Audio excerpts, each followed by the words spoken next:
Welcome students. In today's class we are going to learn math subject lesson number 7, data handling.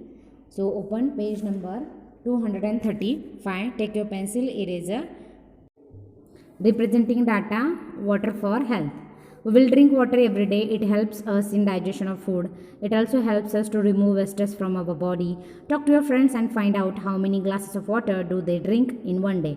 I'll provide this representing data as questions answer to you early because of some of the students are coming to school, so ask them and they have given me answers also. So as per of that information, that data, I will write these questions answer. I'll provide you this questions answer to you. So we'll check now quickly here. The following pictography shows the number of ice creams taken by 5 children. Observe the data and answer the questions. Now here you can see Ayush has taken 3, Hema 4, Rinki 3, Rajesh 6 and Piyush 2. So how many children took 3 ice creams? Now you can see 1 and 2 Ayush, and Rinki has taken 3 ice creams. So you have to write down here 2. Who took the maximum number of ice creams? So Rajesh has taken maximum numbers of ice cream. So they asked here who. So you have to write down here the name. Who took the least number of ice cream? Now who they asked, so you have to write down the name of that boy, Piyush. The next is how many ice creams did Hema take? Now you can see Hema is here, and how many ice creams she has taken? She has taken 4 ice creams. So you have to write down here 4 ice cream. Next, Sabina is collecting and presenting data on birthdays. The given chart shows the number of birthdays of class 2nd students falling in different months of the year. Study the pictography. Now they have this we call the pictography. Okay, this we call the pictography, and as per of the pictography they have given some questions to us and we have to solve that.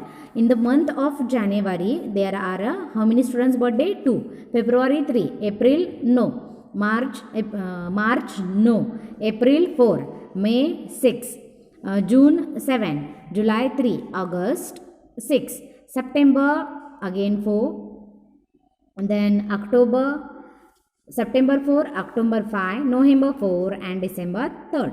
So now first question, how many students are there in the class? How many students are there in the class total? So total 1, 2, 3, 4, 5, 6, 7, 8, 9, 10, 11, 12, 13, 14, 15, 16, 17, 18, 19, 20, 21, 22, 23, 24, 25, 26, 27, 28, 29, 30, 31, 32, 33, 34, 35, 36, 37, 38, 39, 40, 41, 42, 43, 44, 45, 46, 47. So you have written here 47. So which month has the maximum number of birthdays? Now you can see here June month has the maximum students birthday. Then which month has no birthday? March month has no birthday. So you have to write down here MARCH, March. How many months have 5 birthdays? Only 5 birthdays are in October month. So only 1 month. They asked 1. How many? In which month only 2 children have their birthday? Only 2 children have their birthday in January month. So you have to write down here January. Okay, January.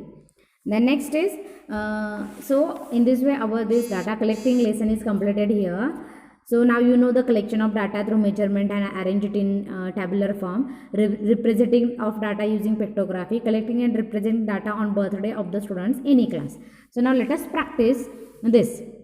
The height of 5 students of class 2nd are listed below. Observe the table and answer the following question. Duke 99, Vansh 105, Joel 90, Joshua 90, Varun 85. Who is the tallest among of them? So Vansh is the tallest. Who? Vansh. So write down here Vansh. Which 2 boys are of equal height? 90, Joel and Joshua has equal heights. Who is the shortest among them?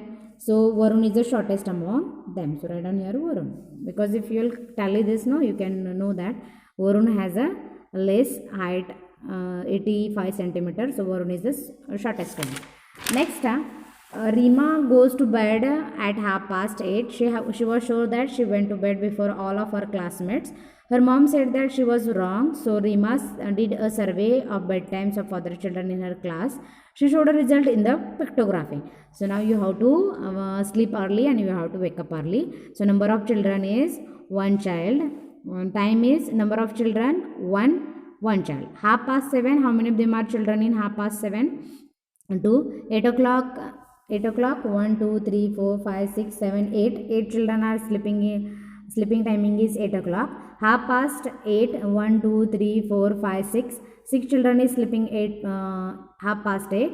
9 o'clock sleeping 1, 2, 3. And after 9 o'clock 1 and 2. So now tick the correct option for the following. How many children go to bed at half past 7? Half past 7. How many of them are going? So 2 children are going. How many children go to bed at the same time as Rima? Rima is going half past 8, right? Half past 8 Rima is going. So half past 8, how many of them are children is going to bed? 1, 2, 3, 4, 5, 6. 6 of them are going, so you have to take it here 6. How many children go to bed after half past 8? After half past 8. How many of them are going half past 8? After half past 8 means it's a 9 o'clock, right? So how many of them are going half past 8? You can see here. How many children go to bed after half past? 1, 2, 3, 4, 5. So 5 of them are going, so you have to take here. Then how many children go to bed before Rima? Before Rima, how many of them are sleeping? Now you can see here 1, 2, 3, 4, 5, 6, 7, 8, 9, 10. So total 10. How we have to do that? Rima is sleeping half past 8. So before those who are sleeping, 8 o'clock and half past 7, you have to count that. Then how many children go to bed after 9 o'clock? After 9 o'clock, how many of them are going? 2 children only. So you have to take here 2. Then marks. This is a homework for you. Okay. Now I hope you understood this. So this is a homework for you. Question number 3rd and 4th. So you have to write these 2 questions answer. And so what we learned from this is our life skill. Find out what these lists are used for. How you ever noticed your parents making lists at home? For example, if your mama or papa, suppose they want to bring something like a rice or sugar, how they are making one list and they are bringing the things, right? Make a list of all the things that you carry to school every day, how many notebooks you are bringing, how many textbooks you are bringing. That list you have to make it, and use the list to check what you do not forget anything. So this is the one kind of activity for you. Daily what you are bringing to school. No, for example, notebook, pencil, eraser, you have to make it list. Suppose you are bringing 2 pencil, you have to take it 2 pencil I brought, so you have to take that back 2 pencils. Okay, so in this way we learn from this lesson. It's very good that we learn these skills. So this is the activity objective, collecting and representing data materials required. So this activity you have to do it at home. So in this way, and this is your project work. List the names of your classmates in your notebook. Who lives in a joint family, who lives in a nuclear family. So don't do this project because however you are not coming to school now. So I hope you understood this lesson, data handling, and in this way our math syllabus is completed here. So this is your homework. Complete textbook writing page number 235, 236, 237, 238 and 239 in the textbook.